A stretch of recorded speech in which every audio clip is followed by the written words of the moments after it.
Hi, in this video you will find practical ways to write the conclusion of a research, thesis or any kind of project. Let's get started. In the conclusion section, you may want to suggest implication of your study, so you could use sentences like this.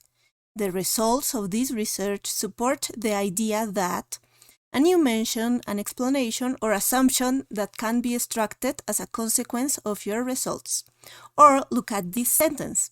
The evidence emerging from the study suggests that. Then identify the inferences that can emerge from your study and point them directly.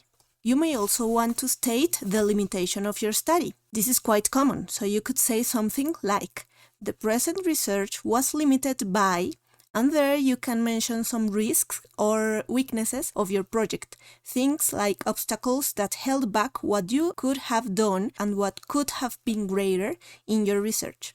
For example, you can say something like, a serious stumbling block in the interests of this study has been, and you mention directly what you went through. Finally, you may want to indicate the impact of your findings in the scientific literature. A research is supposed to have some impact in the whole compendium of scientific literature, theses, books, scientific articles that already exist. So here it would be good to mention what that impact is. For example, like this.